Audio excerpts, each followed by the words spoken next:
Watch that Nebraska Texas game. All right, at 6 o'clock, I'm going to call the meeting to order. All board members are accounted for. Please stand for the Pledge of Allegiance. I pledge allegiance to the flag of the United States of America and to the republic for which it stands, one nation, under God, indivisible, with liberty and justice for all.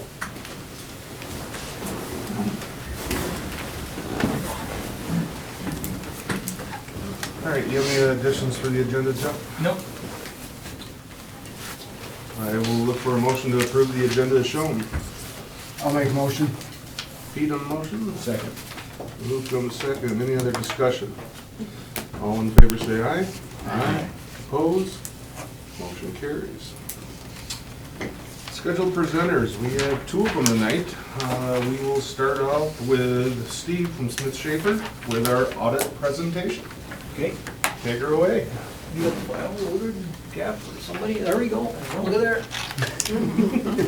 So, one thing you'll notice is there's no logo.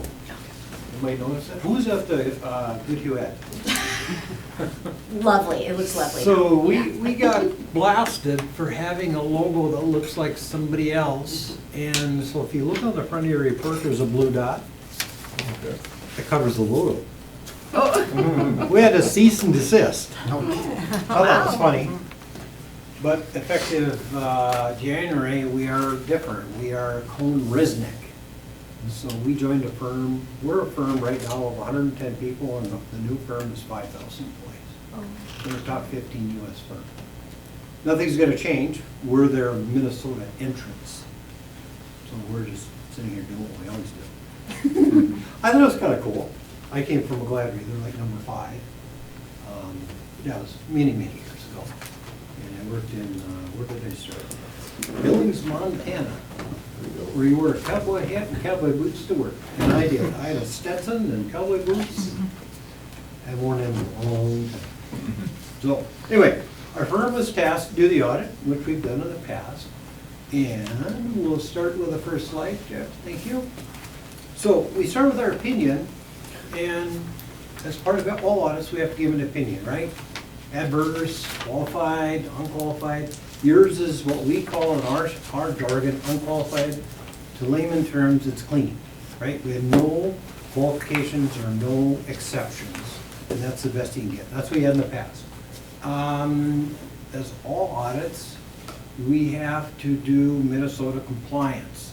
So the state gives us a compliance document that we complete.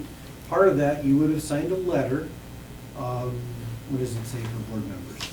You have to be, you can't be dependent and vote on something. I don't remember what that word, the term they use, but that's part of it as a board member. We did have one non-compliance item, and it was insufficient collateral. We actually checked another one, and that was insufficient too, because I always tell my staff, check another one, and they went, where'd they go, September? No, just the July. July, Yeah. okay, and I always say go another one, because it's like, I think it's such a dumb finding anyway. You know, it's like, really? It's gonna have an effect? Anyway. So we checked another one, and so my staff wrote it up, and it's up to me if I take it out. But anyway, that's what you're supposed to do, leave it in, right? Internal control, the only thing we had, same as the past, preparation of notes and subject and Josh, and we could probably take that out really, because he could do it if he had the time. Student activity compliance, so even though they moved under the general fund, we're still subject to MAFA, which is the Manual for Student Activity Compliance. We had a couple non-compliance issues, so we had no statement of purpose for those listed, and we had no activity in some, then you're supposed to close it. So that's what that is. And then there's the audit committee letter. That's actually a letter inside your report, except mine doesn't have a header on it. And I just want to point out on page 2, you'll see at the top paragraph, significant accounting policies, we did have a new one. It doesn't affect your books, but it affects the government-wide. GASB 101. So we had to come up with a calculation for that, and Josh did all that. And you'll see in the report, there's a discussion of that and the effect on government-wide, and it's kind of like, who cares, right? In the middle there is accounting estimates. So depreciation is part of your government-wide, doesn't affect your books. OPEB and pension, TRA, PRA, para, they affect your government life and not your books. And then you see general and special ed, those do affect your books, and they are estimates. So remember our gen ed 8, I think it's finalized in September, and special ed is usually March following year. So we just don't know, but we use the best estimates we can. Down on the bottom there, you see uncorrected, corrected misstatements. We didn't have any. We're actually allowed to help with some of the accounting work and stuff, so we normally just say it's part of that. We have any, on the last page, we had no disagreements, and any other significant findings, matters, or other issues, we had none. That takes care of that letter. And we're required in all offices to issue that letter. That's a letter from us to the board. Okay? Next slide, please. Here we have the ADMs, and we would expect most of our revenues and expenses to follow our ADMs, right? And you can see for the year, we're up 31, about 3%, so you should expect that much in revenue and everything else. Next slide.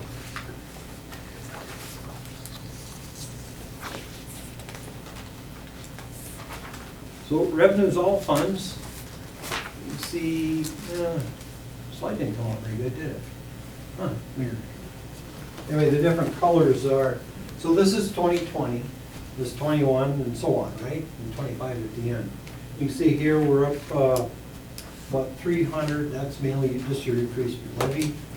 State aids, it's up about 700,000, and that's mainly gen ed aid, remember the increase in ADMs. And then your special ed aid, and then there's that unemployment funding too, so. Federal aids, about the same, other revenue, about the same. Next slide, please. And then we just showed as a pie chart, you can see it really didn't change, all the numbers are the same. Next slide, please. Kind of boring, isn't it? Then we have the levies, you can see the increase in, that showed up, and we got an increase again. And then our one just got approved, referendum. Next slide, please. Okay, so this is, wow, that looks like the effort of mine. There's mine. I can read that. I can't read that one. Okay, so we got admin here. We're about 100,000 there. And that was mainly salary, benefits, fee for service. And then we have on support, we're up about 175, and that was 148 in benefits, and then some sick leave and severance. Now that 148, that was 100 was that, we call it NAIS? NAS, yeah. NAS? Yep. So, and that's a one-time thing, right? That one was to catch it up, yeah. Okay, so that'll go down next year. So, just want to point that out. Now you got regular instruction, that dropped 138,000. That was mainly student activity and salaries, because remember, student activity is now in our general fund, so it shows up in regular instruction. Vocational's up a little bit, that's salary benefits, special ed. You can see that's up about 118, that's salary benefits, salary other districts, and then some of our salaries, and we had actually a reduction in benefits. Community ed's about the same. Instructional's up about 108. That's fees for service. Pupil is about the same. Site building equipment dropped 238. It's right here, and that was primarily repairs and maintenance, salaries and benefits, and utilities and communications. And you can see here fiscal and other, and it's tiny in it. It went up 65, that was property insurance is up 40, and then we made that transfer to the debt service. Next slide. Here we got our general fund. You can see last year was basically break even. This year, positive. Way to go, guys. That's a good year. So next slide, please. See the general fund balance. So even though we had a positive there, you can see we did have some increase or unassigned. So we're up almost at, what was it, 4%? Anybody remember? 4.45. It's on the last page, I know that. 4.4, okay, awesome, positive, that's what we want. Most of it was in the unrestricted, and that was your separation or retirement was 228,000. LTFM was 75. Student activity is in there too. That went up about 24, and then tech and training, or no, teacher training comp was another 33. So, because your this one went up, the yellow went up like 360. Next slide, please. Food service. You see a little drop there in the gold is your expenditures. That was the equipment you bought last year, didn't buy any this year. So positive year. What colors did I come up? That was red on my, you get this in, after I'm done, you get a printout like mine. Here, next slide. Then we got our food service fund balance. So we still got a nice positive fund balance, solid. Next slide, please. Yeah, cool here, look there. Look at the difference in revenue there, and that was the fees for patrons on the Canon Kids and the preschool programs. It gave you a nice solid change in fund balance. Next slide, please. And we're positive. Way to go. I think that's cool. Most everybody's is negative. Next slide, please. Debt service, who cares? Next slide, please. Yeah, they're debt service. All you really care about is you can cover, right? But the rest of it's like, to me, it's meaningless. Next slide, please. So now we get into the really good stuff. So this is where we take the expenditures in the audit. So we take your administration and district support numbers that are right on the your P&L page in the audit, divide them by the ADM on that first line. And we say, well, in theory, it should be a straight line, correct? We did everything perfect. It should be a straight line, and it should match these for the next year, because this is the for the prior year, right? We don't know the numbers for 2025 yet. They're not out. And we see we're kind of high, but that's the one that had the one-time thing in it. So there's an extra 100 in there, and the other things we talked about earlier in the expenditure increases. So some of that will go away next year. So, and it all gets into coding too. I mean, you can take some of this stuff and code it other places. So, next slide, please. Now, this one's awesome. Look at that one. Regular instruction. Heck, you ain't close. But we're actually pretty close to that one. But we're quite a ways under the 2024 average and 2024 state. So we did a good job here. And you can see, it's pretty flat. That's probably the flattest one I have, all the districts I present. Now, most are going a little bit like that. And then we get to the next one. That's even better. So remember the one was kind of spiked up, but this is all the expenses. And you can see, look at the last 3 years. They're almost right on. And we're below where the other districts of our size for the previous year. We all know there's inflation last year, right? And we're all below the state average. So the state average is this one. This is districts our size. This is all districts state average. Next slide. So, in summary, we had a 500,000 increase for the year in the general fund, and unassigned is up to 4.4%. So, hard part is it went up, but it didn't go up a whole lot because our expenses go up every year, right? So, but, I don't know. I thought it was a great year, and when I looked at it, I was like, cool, great job, guys. And then food service, yeah, it, revenues exceeded, that's positive. Community service, awesome, back to positive. That's all I have. What else you want me to talk about? You know I love doing here. Well, I was gonna say next year should look even better, but you're not gonna be here. Who was it? Was it Ed District said, they asked if I'd come back? I said, well, maybe, just for the presentation. Because I have fun, and I got a little carried away at one of them and swore.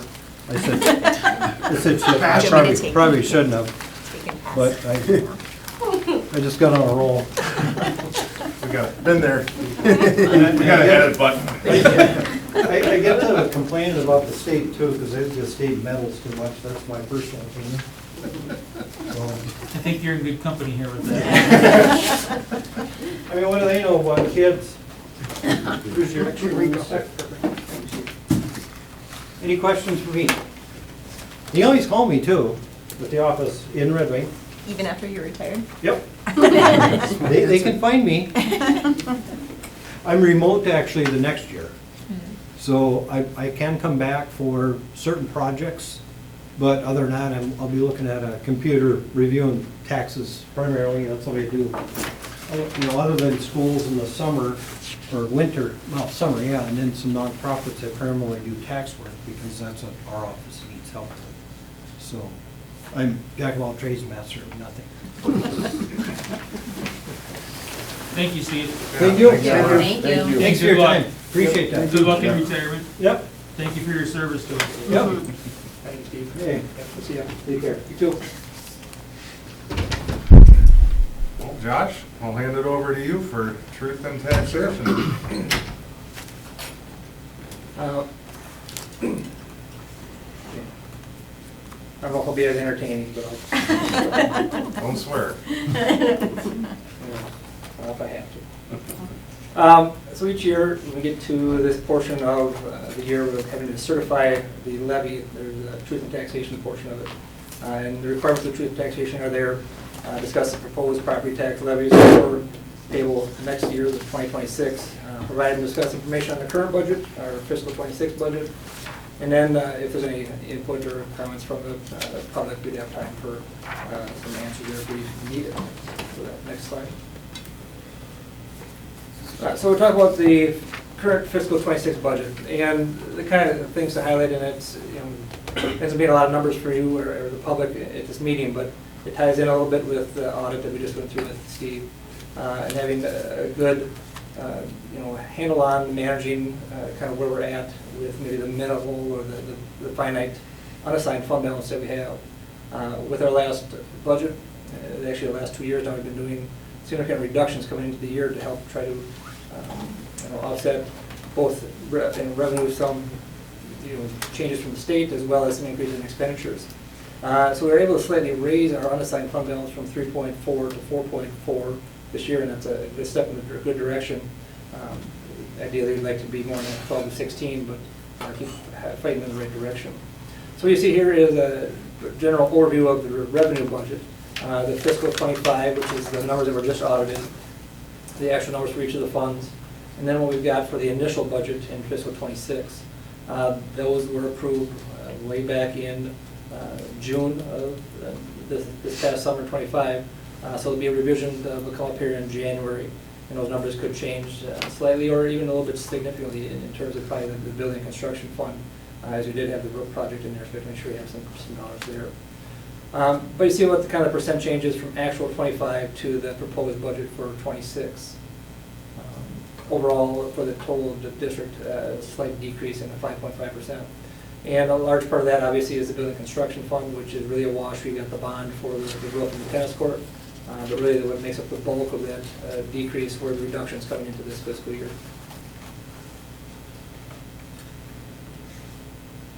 So kind of where do the revenues come from? And this is where it leads into, you got the state aid, which is really the main source of funding for school districts.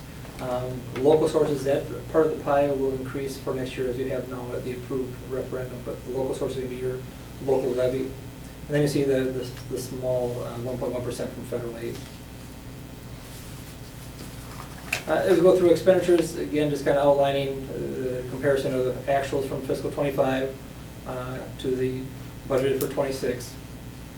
Trust and agency, you see the large increase that really is in relation to you know, the size of the fund. If it were in the general fund, that's a really minimal increase.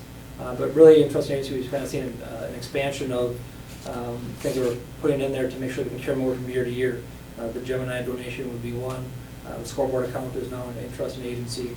We have several other large donations that we keep in there so that if there's not a project that really is dire for that year and we can carry the funds over the next year, we do so. So we've been using the trust agency a little bit more often now. Next. So it's kind of laying out where are the general fund dollars spent, and as Steve kind of showed in different sections, this kind of aligns by segment. And really, we're in the business of educating students, and really from the regular instruction through vocational instruction, special ed instruction, instructional support services, and pupil support services. Those are really the keys, you know, directly hand-on with students. It's about 76, 77% of what we do. Obviously, you've got to maintain buildings. If your site's building equipment, you've got support services for the district and administration that make up the rest of the balance of that 100%. Remind me what falls under pupil support? Pupil support would be, so in the 700 series, you're talking mainly transportation, would be a large portion of that. Transportation, and I think in the 700 series, you probably would have our Ed Foundation coding in there as well, so those kind of support services. It is general funds, we would not have food service, which would be a major support service obviously for the district, but this is general fund. So kind of what are they paying for? The big chunk, obviously, the salary and wages, the blue section, almost 50% of that budget. The employee benefits, another 17%. In purchase services, that's not all just fees for services. What we see is our teachers on call or substitute system goes through purchase services.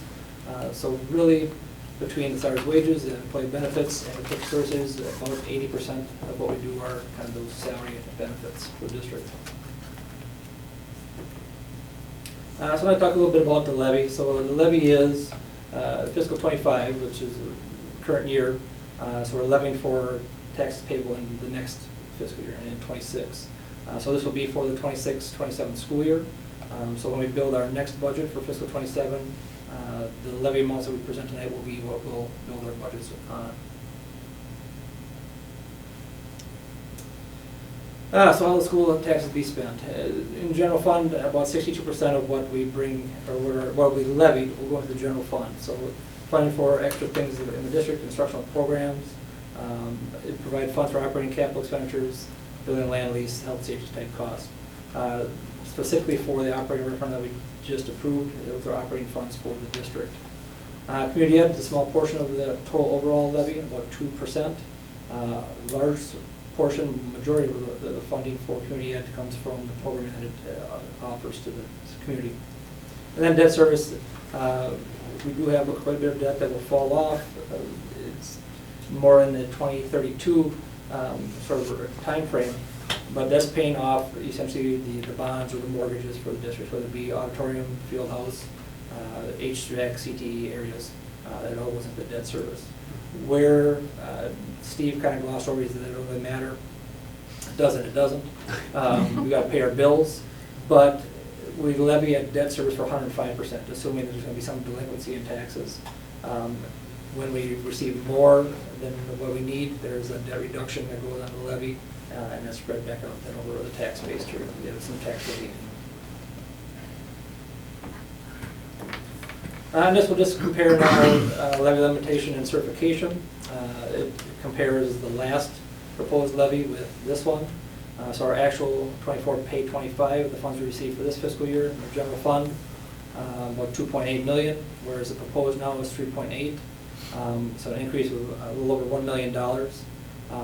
I believe when I looked at it last, 1,090,000 of that is the newly approved referendum. So had that not passed, we would look at a slight reduction. So it is a large increase. Obviously, the 36% would stick out clearly, but it is the referendum that was approved at the November election. Community services, slight decrease, and that's really based on formula, based on how we've been doing budgeting and how the program's been operating. We hope to continue that positive outlook that we had in this last audit for community ed, where we finally got out of that negative fund balance into a positive. And really, that is a relief on the general fund, because in essence, the general fund would have to write off any of that balance. So while it's really great in community ed, it really helps out the general fund as well. The debt service, again, it's going to be set to what our requirements are for our debt. There's a slight decrease there, and that is part of that levy reduction. So all in all, the total levy will increase just under 17%.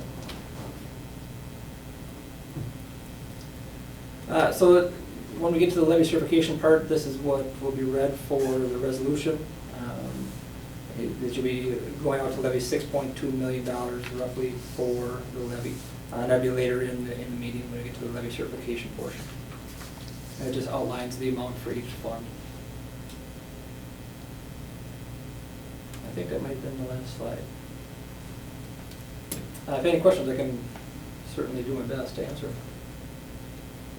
When we get to the actual approving of the levy, if you remember in September, we just approved the max because we couldn't lower it. or Couldn't go higher. raise it. You don't want to higher. specify, right? Right, this one we need to read when you guys make, whoever makes a motion, you need to read the exact number of the 6,253,744. Yep. Where do we currently stand with the current administration and federal aid, and is there any new news there with? About the only thing that I can quantify right now as far as the federal dollars, I don't know of anything that is on the horizon for changing, but I know in the state, there's a Blue Ribbon Commission on special ed costing right now. That may, where it's headed at right now, that may cost us a few positions that we currently have grant funded through the ADSYS program. That is not finalized yet, but that is, it seems to be a discussion point right now. If you remember, we hired at least one of those positions recently, and we were searching for another one. We couldn't find a candidate for that. And we'll have more information on that if that actually does come to fruition. I think we do have a few ideas regarding that program as well. Wasn't the transportation like reduced or something too, by like 5%? Special ed transportation, that's Reimbursement.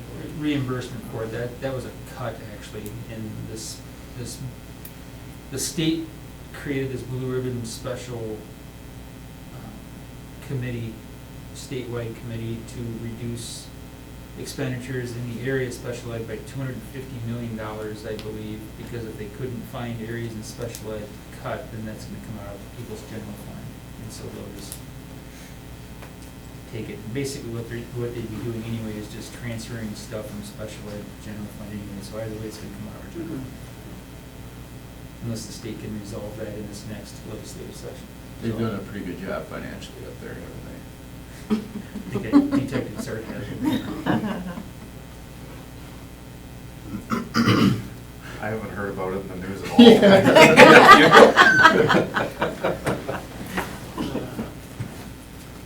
Well, thank you, Josh, for all the work that you put into all that with the audit and with the presentation.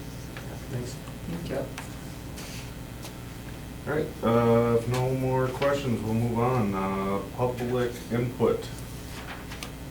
Would any admin members like to speak to? We will close that. Consideration to approve the finance report. Josh, you're back up. Yeah. Busy day. Just the normal financial report that you would receive. You have plenty of numbers today between audit and truth and taxation. Not a whole lot of excitement in here other than midway through there, first part of February. Debt service payments, 2017A, 2017B, 2016A. That's really, we really are set for most of our debt to pay it twice a year. The principal and interest happens in February, end of January and February. So it's quite a bit of dollars that will go out the door at that point. And it's an interest-only payment in August. Other than that, there's not a whole lot of excitement out there, other than you see the cash balance declining throughout this time period presented. But we do stay positive in cash flow and are in good fiscal shape that way. And this would be the final cleanup for taxes and stuff. Correct, yeah, the one in January is the final cleanup for calendar year 25.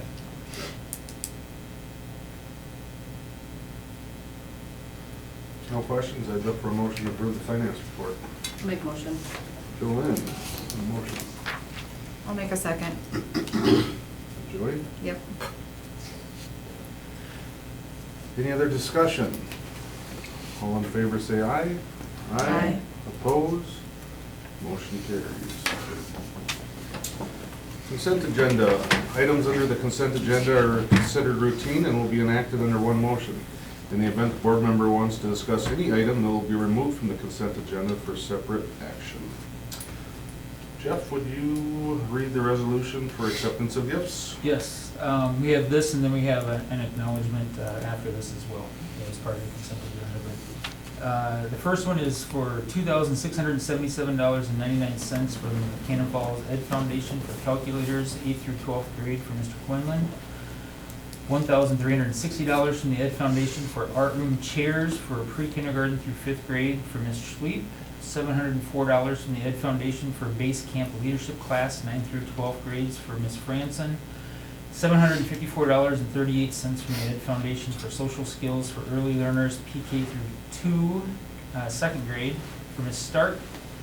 $500 from the Ed Foundation for the Ben McCallison virtual author visit for 6th grade, Ms. Klapperick. $3,000 from the Softball Booster Club for softball student activity fund. $250 from Mr. Altoff, Jim Altoff for robotics, and $500 from Laurel and David Kuplik for the school forest for the Ben McGalis Memorial. Thank you guys for your generous donations for this Awesome. month. Yeah, Thank you. Thanks, everyone. Thank you. All right, then on acknowledgement, you want to take that away? Sure. We've had a retirement from Cal Vanderhook. He'll be retiring at the end of this school year. He spent 27 years in our district. We'd like to thank him for his service to the students of the district and to the district itself, and wish him luck in retirement. Absolutely. No, that's what I would say that I remember when he was relatively new when I was still in school. So, and then many years of helping coach and stuff as well. So, really played a part in a lot of students' lives. So, thank you for all those years of service, Mr. Vandy, I will call him, or Vandy. I think Vandy is what the kids do. I wasn't daring enough to do that at the time. I think he was a little bit more fresh off of his wrestling days and stuff. And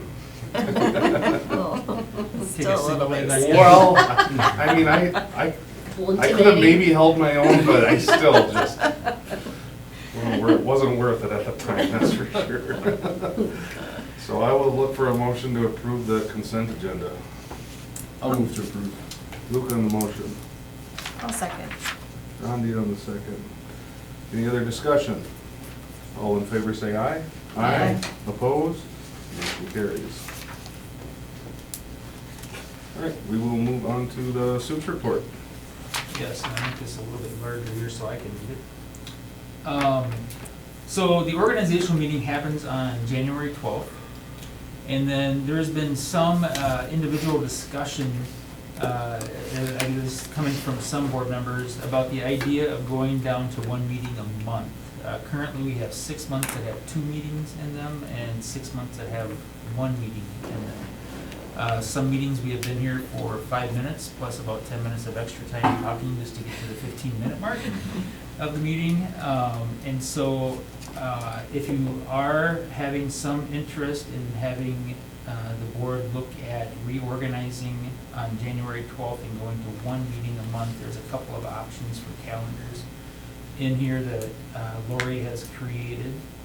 And so there's the 2 meeting per month is the first one, and then the 1 meeting per month is the second one. There's no action that needs to be taken now, but that's more of informational stuff for you going into our organizational meeting in January. Other than that, unless you guys have questions, the rest are just the agenda items and some other information related to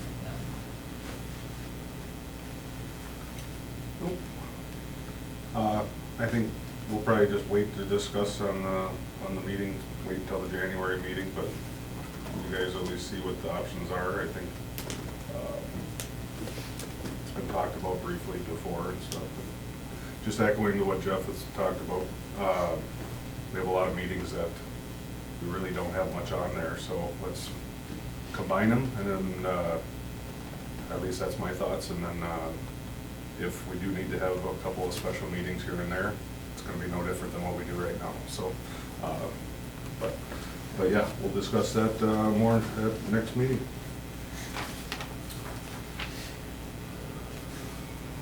All right, so we're gonna move on to action items. New business. Consideration to approve the fiscal year 26 final levy certification. If you guys can read that, this is basically what the levy sheet looks like for what Josh just talked about for our final levy, and as you can see here, the increase would be 16.98% on in the levy system. The resolution for that is right here, and as I mentioned earlier, you guys, whoever makes the motion does need to include the $6,253,744.23 in that motion, is what we recommend. All right, so this is a resolution, but we will look for a motion in a second first. I'll make motion. For how much? Oh, that's right. I will make, God dang it, that's why nobody said anything. I will make the motion for the acceptance of the levy in the set amount of $6,253,744.23. I'll second. Jolyn with the motion, Pete with the second. And this is a resolution, so you can read away again. Yeah, great, awesome. Whereas pursuant to Minnesota statutes, the School Board of Cannon Falls School District in Cannon Falls, Minnesota is authorized to make the following proposed tax levies for general purposes.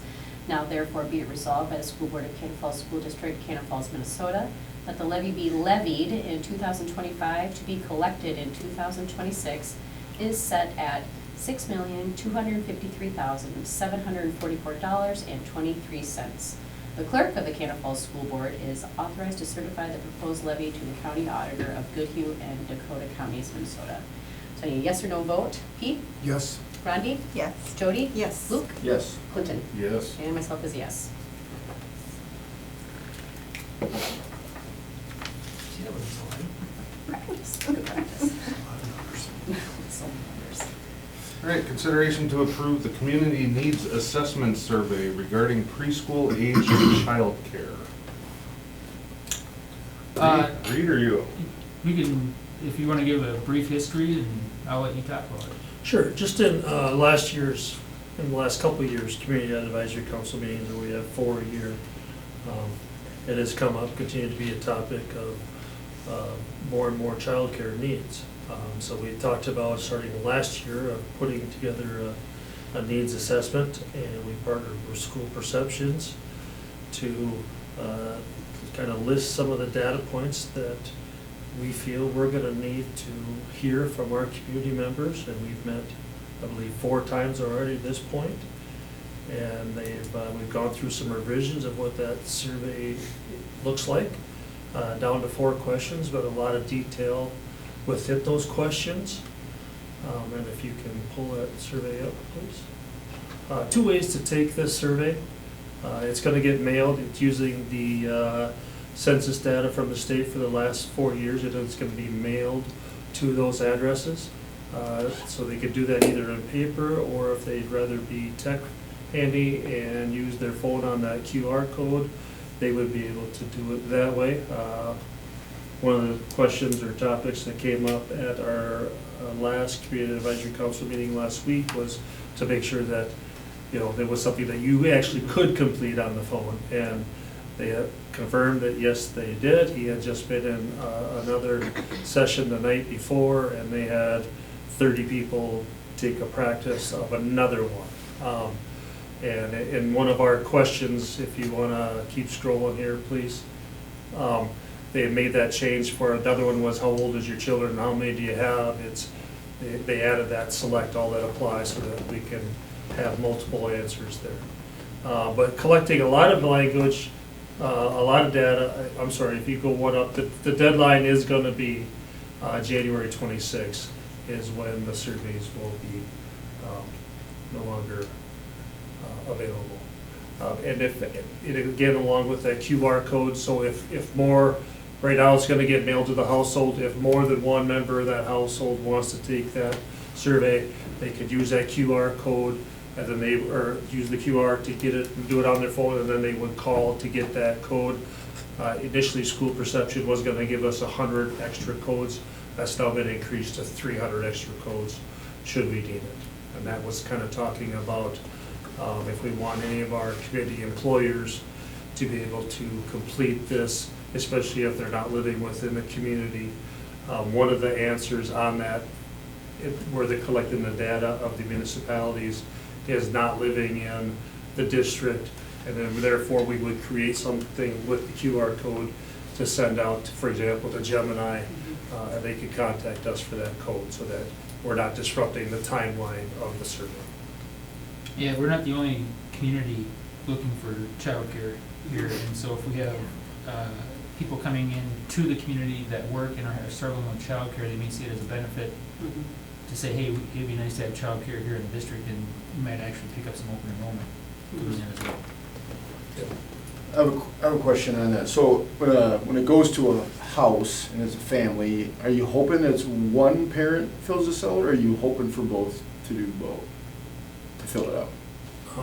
We could absolutely have both. I I'm think just wondering if that, What school perception says, it's gonna come down to their personal preference of what they choose to do. in these surveys, and I've asked this over the years of school perception, is, whether one person fills it out or both people fill it out, you're giving a chance to somebody to give their opinion on it, but in the grand scheme of the variables, it doesn't really make a huge difference whether one person fills it out or two people fill it out. The survey does come out the same from the statistical standpoint on that. I don't think it behooves us to send it to, people that have elementary and high school age kids, so we're excluding them, we're just hitting the census people with that. So that first part again is just more collection of data.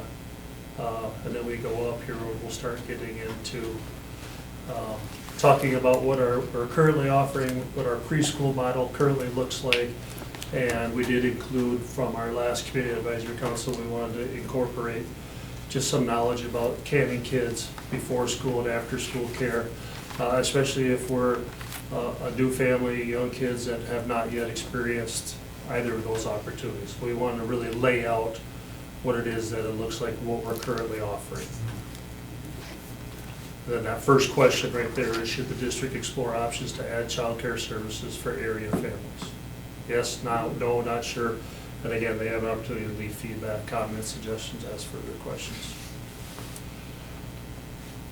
Here it breaks down our proposed plan of what school readiness is going to look like. The half day would focus on foundational learning, literacy, mathematics, and it's going to be that age 3 and older, 8 to 11 a.m. or 12 to 3 p.m. that half day, and then the bomber care portion, which would be that daycare portion, focusing on childcare, play, relationships, recess. And we had our coordinators felt it was very important that we include, that's when the kids will be eating, is when they're in bomber care. And that is set for 8 a.m. to 3 p.m. Now, we've had some discussion back and forth of, is it misleading that bomber care is 8 a.m. to 3 p.m.? And what I'm going to say is no, it isn't, because that's new, that's what we're proposing. I think our long-range plan down the road here, depending on what the data comes back with it, will essentially formulate bomber care for the 33-month-old, those preschool age kids, and kind of have it be enveloped underneath canning kids, so that our families know especially what they're looking for, and we would list then bomber care as 6 a.m. to 6 p.m. Okay, but right now, for it being new, what that bomber care would look like would be during that school day, for 8 a.m. to 3 p.m. So the youngest age is 33 months. 33 month is what our current license allows us. And there's more questions Yep. down the way here, in regards to probably what you're getting at from birth on, I'm guessing. Yep. And then, second question here is, would you consider enrolling your child in a program like the one described above? Yes, no, not sure. And then here is where specifically the first one, hold on, this is the first one about school readiness. We need to make sure that we're a little bit more structured of what that looks like. If you're gonna choose that Tuesday, Thursday, Monday, Wednesday, Friday, or Monday through Friday, and all those are half-day increments. The second one is the bomber care, where parents can be a little bit more flexible with what they want. We need to be prepared for the families that I really want to take advantage of Obamacare because I feel that my child's not ready for the readiness part. So we need to be prepared for that part. So we want to allow for that extra flexibility of that. And again, they have the ability to leave comments, suggestions, and questions. Scrolling down. While our current child care license limits this program for children ages 33 months and older, we would like to understand if there's interest in expanding to younger ages. Would you consider enrolling your child in district run program for children birth to 33 months? Yes, no, not sure. And again, comment, suggestions. And that is the survey. I'm excited to get these results. There's just such a huge need and demand. I'm excited to move that conversation forward. Yes. And timeline, again, the deadline is the 26th. They're going to take roughly a week and a half to create that report for us, and then they'll have something February, first part of February, to the results.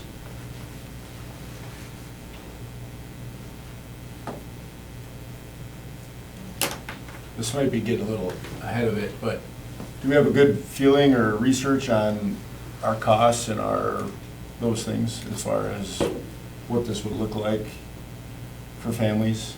To put the best answer for you, no, is we're talking about, and this is kind of why I said how the answer right now is the school day, but I think Obamacare underneath is going to look like 6 to 6 as we move forward. What we don't want, and this is still stuff that we have to work through, what we don't want is Reed's dropping off his 3-year-old at Cannon Kids, and then from 6 to 7:45 they're there, and now I've got a Cannon Kids bill. And now they're in school readiness, and they're going to have a school readiness bill. And then they're going to be a Obamacare the other half of the day. There's going to be a Obamacare bill, and then the same thing on the back end for after school. So we really need to look at how we're going to put that underneath the umbrella, and really whether it's going to be a multiple fee or it's a one fee. Those are all things that we've talked about it, but haven't really settled on anything. But I really see that we need to get to the point of simplicity of one fee and have them take advantage of those opportunities. Thanks. And how tough is it to get our licensing changed if we decide? To go to birth. To go to the next one, to the next phase? I don't know looked at that, in but another that's school total district. different staffing and different requirements. and- It is more space, and currently we feel, just an initial look, that we have the space in the district to add this type of programming with some shifting around. If we go birth to 3, the rules is probably the best way to say that, for space and staffing. Yeah. For newborns Insurance. is incredible. And that would require probably space additions, just to let you know that. Yeah. But so if the survey comes back That- in a strong need, then That's it's gonna hard to be, go back from that, right? I mean, Oh, yeah. they're telling us, yeah. So That becomes the next discussion. Sure. that becomes a bigger discussion. Yeah. So from a staffing perspective, as it stands today, are we feeling adequate on what our staffing would be to accommodate for what's proposed in the survey? Not birth to 33 months, but. I think we have a short-term plan of what that could look like. Now, obviously, we need to have the data go out. We have and to then- hire more people, Oh, for sure, yeah, But- for that, if that's what you're asking. yeah. Yeah, do we know what that number would be, I mean, ultimately, because? I think it depends on We have to who depend signs on up for Yeah, it. okay. the registrations. Is it similar to day, do we know, is it similar to daycares where you can have like the ratios, like 1 to 7 kids or 1 to 1 adult for, Oh, it would stay within our same license of what. we're okay, so we at. have to follow the same Yeah. district regulation, okay.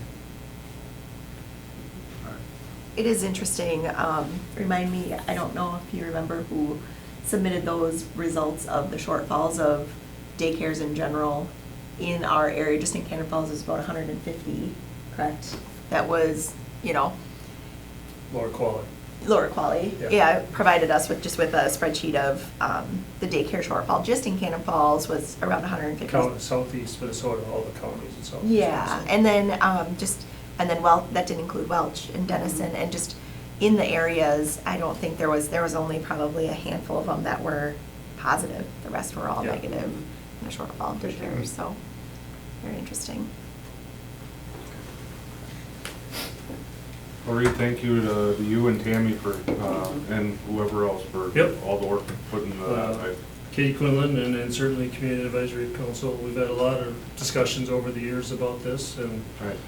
School Perceptions has really helped kind of guide us of using their expertise of how to get the data that we Yeah. really truly want. So, you know, if you recall, we went back and forth, is it gonna be 10 questions, 20 questions? We didn't want it to be too much, and, you know, narrowed it down to the number of questions, but we're still getting a whole lot of data. Yeah. And, yeah, I echo you.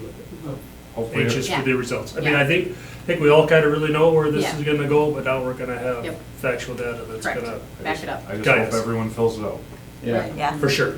And sorry, could you explain again how it works for employers, so people that don't live in the district that wouldn't get this per our mailing, how does that work if someone? So we're gonna have to come up with some type of, a document that we can send to those employers. Got it. And put the QR code on it, Okay, and then they would be able to scan that. They'll have to reach out, say where your business, you wanna do that. The code's gonna work, or the test the survey's gonna work, but you aren't gonna be able to enter anything until you get that code Right. from our office, and then you plug it in and you're got it, ready. okay, all right, thanks. Yep. Well done, good job, Reed. Yeah, thank you, definitely. All right, no more questions. I'll look for a motion to approve the community needs assessment survey. I'll make a motion to send the community needs assessment survey. Randy on the motion. Second. Luke on the second. Any other discussion? All in favor say aye. Aye. Opposed? Motion carries. All right. Moving on, this is going to be the public hearing and comment opportunity number 1 for calendar adjustments for 2026 through 2027 and 2027 through 2028. Or what we're looking at making for an adjustment. How's that? Yes. So, our calendar committee, which is comprised of teacher representatives and administration, are bringing forth 2 well-thought-out calendars for the next 2 years, for 26-27, 27-28. And the reason why we are in a public hearing and comment piece is that with the 2 calendars, we are asking the school board to start early each of those 2 years, which will be 2 weeks early, ahead of the Labor Day start. And to do that, we have to apply to the state. And when we apply to the state, we have to have 3 public hearings. So this school board meeting, the first school board meeting in January, and the second school board meeting in January, we will have 3 public meetings for anybody that wants to make comments. We have to record those comments, and I have to use that as part of the application process for us to start early. This is a different process than we went through from like even 3 years ago when we had the construction project. And so, the calendars, we'll pull up the 26-27 and the 27-28 is very similar. The biggest highlights are, 1, it starts us 2 weeks early. The second thing is that we have a consistent spring break every year moving forward. And by the way, this is a 2-year shot of calendars here. The state application is 3 years, so we're gonna have to create another calendar that looks like this if you guys are willing to move forward with these types of calendars moving forward. The idea behind the calendars is to, on the application, our goal is to increase test scores by having our calendars end on natural breaks, so that we're not like coming back after Christmas for 2 weeks and then have a grading period. So our semesters would end at the Christmas break. It's a natural break in the high school. Kids would get a break and come back, start anew again for second semester. We would get a lot more schooling in prior to MCA testing, coming up in April. That will be a part of our application to make sure that we have good increased test scores. And pretty much as soon as the testing is done for the state in early May, we are out of school. Hmm. Third quarter ends right before spring break too. Yes. So it's good natural breaks, and it's a calendar that makes sense. If you remember that from a couple years ago when we went through that with the construction process, people were a little hemming and hawing about the early start, but by the time we got through the school year and they were out in mid-May or so, they're like, yeah, that makes sense. So, Yeah, I just think we lose a lot of focus, maybe, I don't know, maybe in the early grades and probably in all grades, in those later, when we're at the end of May and early June, and, it is nice out when we're starting early, but kids, I think, are more gung-ho and probably more focused in those August weeks than they're gonna be in the late May. a lot of our kids are back for activities starting Yep. that second, third week of August. Yeah, I'd say you'd already have 1 week of practices in for most of the fall sports and stuff already, correct? If not two? Right. One, I think. And we would work with the state fair people, as we always have done, so there would be concerns there as well. The teachers on this committee did a great job of talking about this with our staff, and so the staff are on board as well. Okay. And so if we make any changes, I would caution you in making changes, because there's been a lot of time and effort put into this Yeah. calendar. Yeah. That was one of the questions I had. I know schedules for middle school, high school building and what they want can often be different than what elementary wants. And so that committee had a good representation of both. Yeah. So I know previously, obviously, we sent out a survey to staff and to parents. Is it something where we, obviously, we're giving opportunity for public comment a few times here, but is it something where we want to do something as simple as a Survey Monkey to parents, just to feel things out, again, as we've done previously? One, that's what the public meetings are for, obviously. Yeah. And two, you guys represent the public. And so if you want to, if you survey the public, you may come back at 60-40 yes, or Yeah. 70-30, so how much stock you want to put into it. If I remember correctly, last time it was about 60-40 in favor of it, maybe even 65-35 in favor of the, With the parents. keeping this. First. Yeah. Yep, and a lot of them cited state fair concerns, Mhm. which we were obviously very flexible, just like any other activity that students have. We are always flexible with that. And kids that have taken, January vacations in the past, we're always flexible with kids as well. And we feel that this spring break week, there's like 3 different things going on that would take a good chunk of kids out. Baseball and softball trips. There's a band and choir trip. We probably suggest that they take that during this week also, so that we're not missing school time as well. And encourage families, here, there's something you can plan on every year. This is a good time to take it. Well, and ultimately, it gives our teachers a break too, whether they travel or not. We were very conscious about that, to make sure that we had good breaks spread out throughout the year on an even basis, because we reminisced a few years ago about how there's like 3 straight months of 5 days a week, and we were all not really liking each other by the end of that. Well, so in the first timeframe. year, it's only April, I don't think there's any days off in April, but then the next year, then there's something in every month. So, Yeah.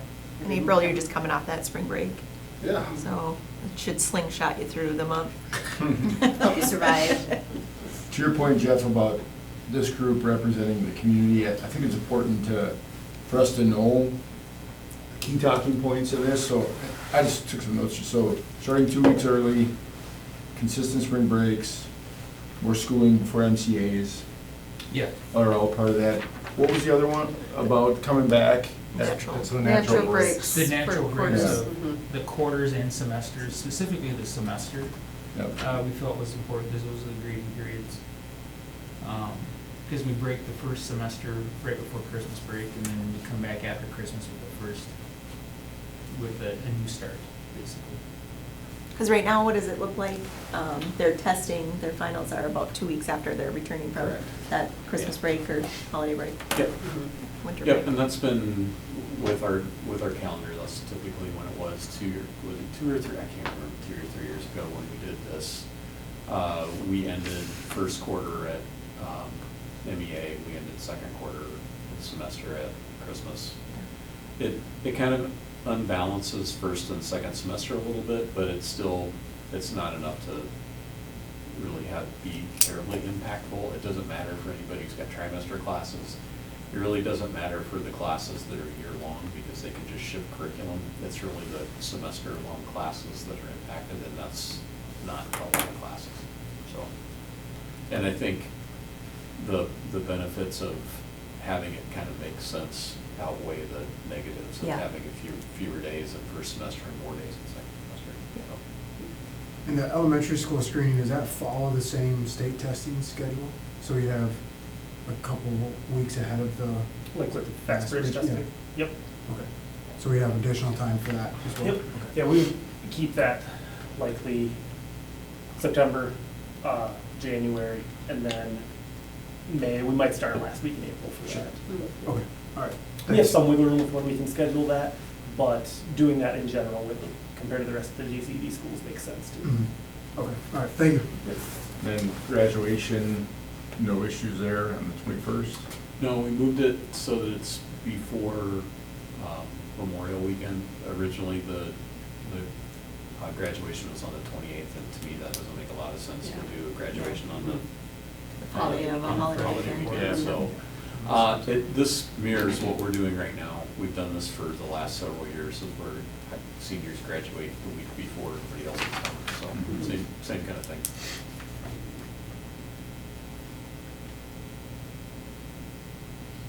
Any other comments, Tim, Stephen? You guys are in support? Yep.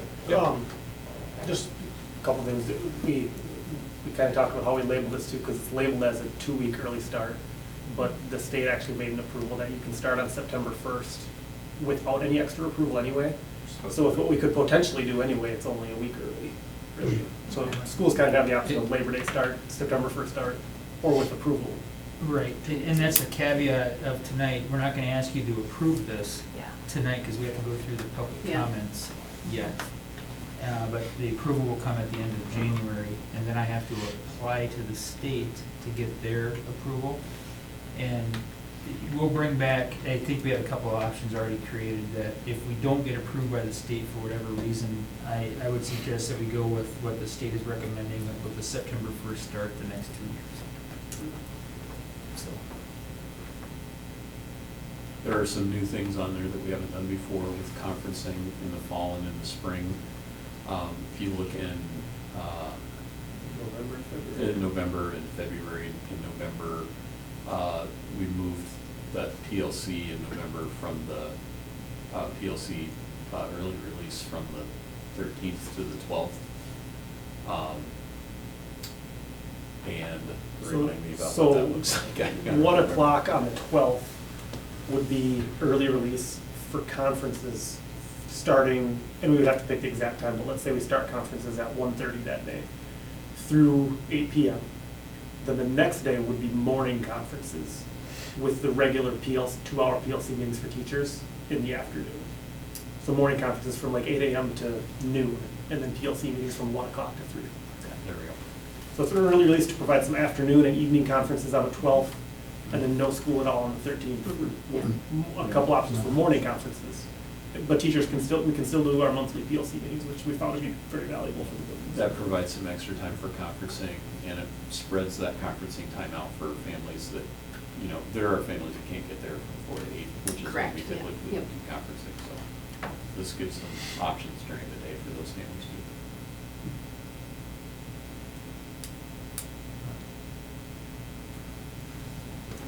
All right, so we're not voting on anything.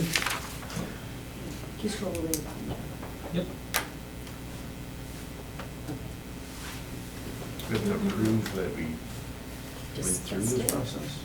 The first one? Well, we have a public meeting now, if anybody wants to comment.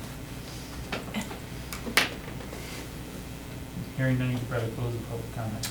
All right, So I don't need to tell you how to do your job. in this circumstance, I don't even know how to do my job. I guess I'm gonna close the public hearing. All right, moving on, consideration to approve the Cannon Falls Schools overnight school trip expectations documents. These two items here, we mentioned earlier this year that we were gonna come back with a process for the student overnight trips. Not only for the student part, but also for the chaperone part as well. And those are the two documents that we have here. Tim and I had worked on this initially, and then Tim shared it out with most of the people taking overnight trips, and then Reed had shared it as well with his coaches to make sure that they all understood and agreed with it. And these policies are based in our district policies, as you can see there in policy 610, but they have places so that we have an understanding from the students and from the chaperones that they understand these rules and will follow them. And they are listed there below. Is there any highlights that you want to talk about? When I talked with other area principals, this is fairly unique to have this level of detail. Most of them don't have anything like this. In fact, most of them said, here's our district policy, which is the same one that we have for field trips. So a lot of the language from this came from the language from the tour company that our music company uses. I thought it did a nice job of kind of laying out some of the specifics. I think the biggest thing is to say that this is our process. You know, we have policies that back these up, but this is our process, that the expectations that we have for not only students but also chaperones on these trips, and what is expected and what is not going to be acceptable. I like the last bullet point for the student one. I mean, to me, it makes it pretty clear. This tour is an extension of your classes, therefore all school policies rule. I mean, from a kid's perspective, treat it like you're in the school building and don't do the things you can't do here Right. outside of, I mean, that's good. And the chaperones should know that as well, that Yeah. basically, this isn't a free trip for you to do whatever you want. You're still on basically school time.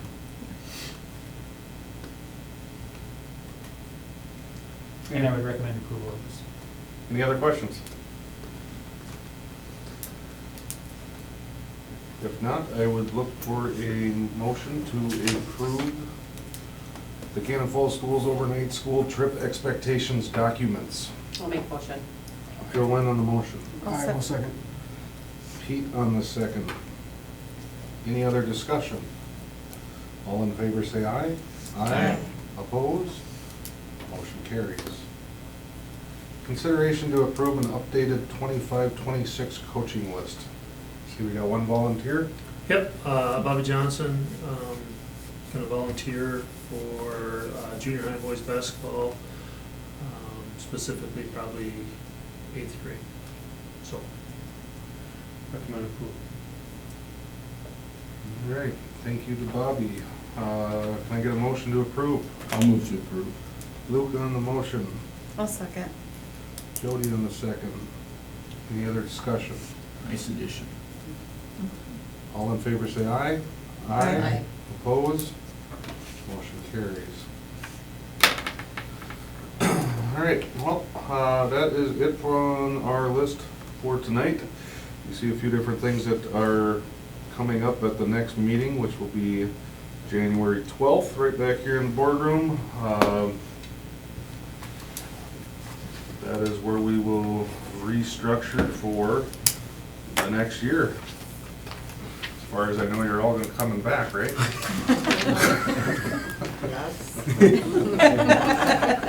Out of silence there. So, well, Merry Christmas to everyone. We won't see you till next year. We'll see you next year. Yep. Love that one. Haven't talked since last year. When we see you next year. Yes, yes. Yep. I will look for a motion to adjourn. I'll make a motion. Pete on the motion. I'll second. Donnie on the second. Any other discussion? All in favor say aye. Aye. Opposed? Motion carries. Thank you, everyone.